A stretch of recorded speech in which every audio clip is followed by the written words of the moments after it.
a lot of anecdotal evidence that quietly the government is squeezing many items of expenditure, not releasing the funds on some pretext or the others. For instance, in Akola, the students of the engineering college belonging to SC, ST and backward classes came to me, and they said that they had not received their scholarships.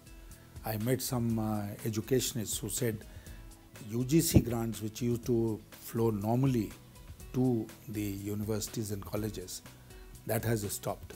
So where are all these areas where expenditure is being squeezed? Governance will go for a toss after the first 2 quarters, and we'll be in the election mode.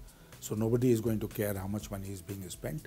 Routine spending will take place, but major spending in projects and all that will stop because nobody will be prepared to take the risk.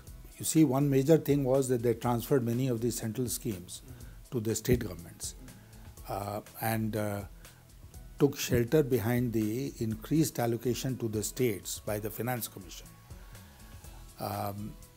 Now, in many cases, the states have not renewed those projects and they have finished, they have ended. Now, that is one.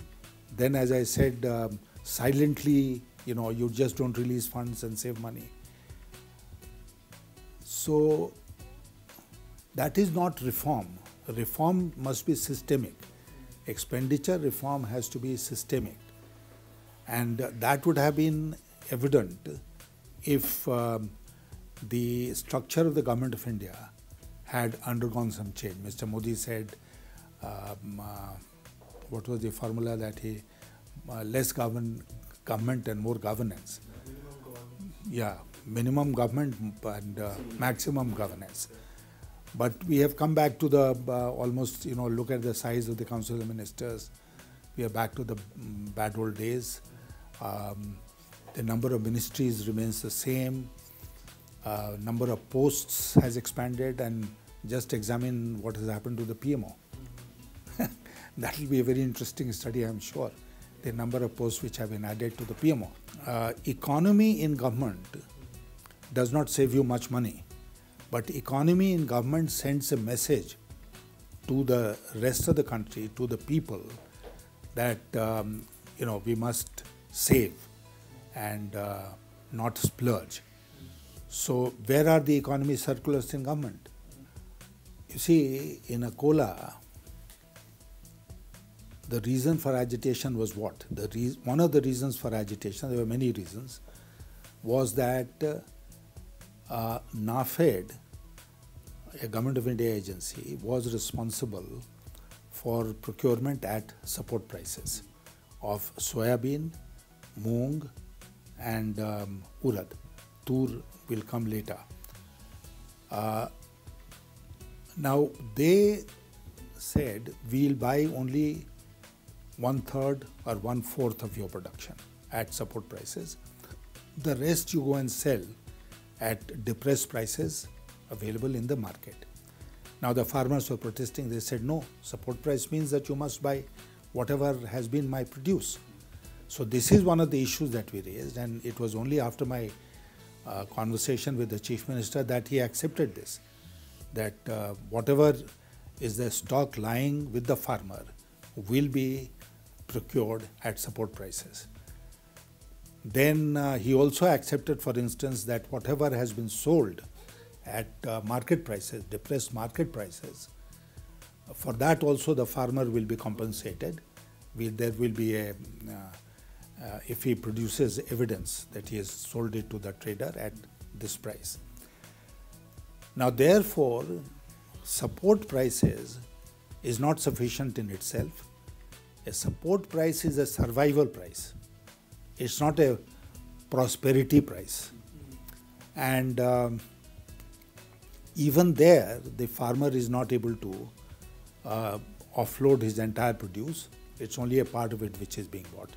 So support price system in many areas has not worked the only way in which the farmer can be protected is to to protect his income. And we have the crop insurance scheme. Now, farmers told me that for 3 years, their claims are lying and the money has not been paid. We must devise a system of protecting the farmer's income. Instead of crop insurance, we should have some kind of an income insurance. We should start working on an income security scheme or income insurance scheme, which means that you go from farm to farm, prepare a Panchanama of what the farmer's income is, and it is all standardized. There is nothing, I mean, you have 2 acres of rice, you know what income the farmer would have derived. So on that basis, compute his annual income, and if for no fault of his, because of either market conditions or natural calamities, he loses that income, then compensate him for that. It has helped in other countries where multi-brand retail has been opened. We'll have to do it cautiously so that it does not result in a flood of imports of agricultural produce. And so therefore, conditions like how much will be procured domestically will have to be ensured.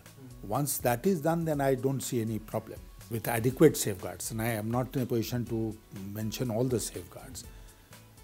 Adequate safeguard will mean that whatever the farmer has to offer, minimum quality being assured, whatever the Indian farmer has to offer should be the first charge.